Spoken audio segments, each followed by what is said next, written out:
കമൽ വിവരങ്ങളുമായി നമ്മളോടൊപ്പം ചേരുകയാണ്. കമൽ, അപ്രതീക്ഷിതമായ വെള്ളമൊഴുക്കുണ്ടാവുകയും ആളുകൾ അപ്പുറത്ത് കുടുങ്ങുകയും ചെയ്തതിനെ തുടർന്ന് വലിയ പ്രതിഷേധമൊക്കെ ഉണ്ടാകുന്ന സാഹചര്യമുണ്ടായി. അധികൃതർ അവിടെ എത്തുകയും ചെയ്തു. നിലവിൽ അവിടുത്തെ സാഹചര്യം എന്താണ്? മധു, ഇപ്പോൾ നിലവിൽ പ്രതിഷേധങ്ങളില്ല. മഴയ്ക്ക് തെല്ല് ശമനമുണ്ട്. പുഴയിൽ നല്ല രീതിയിൽ വെള്ളം കുത്തി ഒഴുകുന്നുണ്ട്. പക്ഷേ മഴ ഇടയ്ക്ക് ഒന്ന് മാറി നിൽക്കുന്നുണ്ട്. നമ്മളിവിടെ എത്തിയതിനു ശേഷം ഒരു കനത്ത മഴ ഉണ്ടായിട്ടില്ല. ആളുകൾ ഇവിടെ തന്നെ കൂടി നിൽക്കുന്നുണ്ട്, പ്രത്യേകിച്ച് അടുത്തുള്ള താമസക്കാരൊക്കെ. ഇപ്പോൾ ജില്ലാ പഞ്ചായത്ത് പ്രസിഡന്റ് സംഷാദ് മരക്കാർ എന്നോടൊപ്പമുണ്ട്.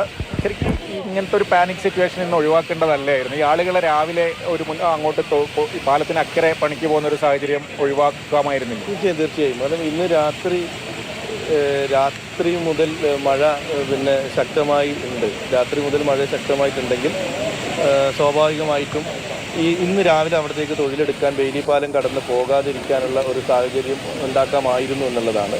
പക്ഷേ ഒരു റെഡ് അലേർട്ട് ഇല്ല എന്നുള്ള യാഥാർത്ഥ്യമാണ്. റെഡ് അലേർട്ട് ഇല്ല, യെല്ലോ അലേർട്ട് മാത്രമാണുള്ളത്. പക്ഷേ ഇവിടുത്തെ ഒരു മഴയുടെ സാഹചര്യം ഇവർ അസസ് ചെയ്യണമായിരുന്നു. കാരണം നമ്മൾ എല്ലാ മീറ്റിങ്ങിലും നമ്മൾ കൃത്യമായി പറയുന്ന ഒരു 7 സ്ഥലങ്ങളുണ്ട്. നിങ്ങൾക്കും അറിയാവുന്നതാണ്.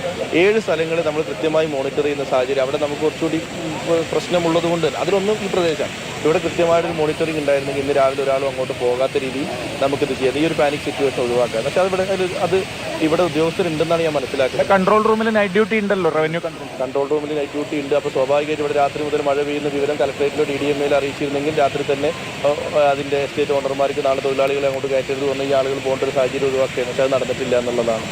ഈ അലർട്ടിന്റെ കാര്യം പറയുമ്പോൾ നമുക്കിവിടെ പൊട്ടിയ സമയത്ത് അലർട്ട് തന്നെ നമ്മളൊക്കെ അറിയാലോ അന്നത്തെ എന്താ ഉണ്ടായത്. നമ്മൾ യെല്ലോ അലേർട്ടും റെഡ് അലേർട്ടും സ്റ്റേറ്റും നാഷണൽ തലത്തിൽ കിട്ടുന്നുണ്ടെങ്കിൽ നമ്മൾ വയനാട്ടിലൊരു എല്ലാ ദിവസവും ഇതിന് മോണിറ്ററിംഗ് ചെയ്യുന്നുണ്ട്.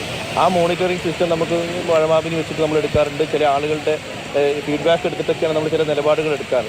അങ്ങനെ ഒരു ഫീഡ്ബാക്ക് ഇന്നലെ ഇവിടെ നമുക്ക് ജനത്തിനേക്കാൾ ഉപരി ഇവിടെ ഉദ്യോഗസ്ഥരുണ്ടായിരുന്നു. അവരിൽ നിന്നൊരു ഫീഡ്ബാക്ക് എടുത്തിരുന്നെങ്കിൽ രാവിലെ അങ്ങോട്ട് പോകുന്ന ആളുകൾ ഇപ്പം ആ വെള്ളം കുറച്ച് താണതുകൊണ്ടാണ് നമുക്ക് അവരോട് എത്തിക്കാൻ പറ്റിയത്. അത് കുറച്ചുകൂടി ഉയർന്ന് മഴ ശമിച്ചില്ലായിരുന്നെങ്കിൽ ആ തൊഴിലാളികൾ ഇപ്പോൾ അപ്പുറത്ത് നിൽക്കുന്ന ഒരു സാഹചര്യം ഉണ്ടായിരുന്നു. ഈ സിറ്റുവേഷൻ വളരെ മോശമായിരുന്ന സാഹചര്യം ഉണ്ടായിരുന്നു. അത് ശ്രദ്ധിക്കേണ്ട സാഹചര്യം. അതൊന്ന് ഇന്നത്തെ മീറ്റിങ്ങിൽ തന്നെ അത് അടിയന്തരമായി ഇടപെട്ട് അതെന്താ സംഭവിച്ചെന്നുള്ള അതിൻ്റെ ഒരു വിശദീകരണം നേടും. അതുതന്നെയാണ് ഇന്ന് എന്തുകൊണ്ട് അങ്ങനെ ഒരു മുൻകരുതൽ ഉണ്ടായില്ല എന്നുള്ള കാര്യത്തിൽ ഒരു ചർച്ച വേണ്ടതുണ്ട്. അതുതന്നെയാണ് ജില്ലാ പഞ്ചായത്ത് പ്രസിഡന്റും പറയുന്നത്.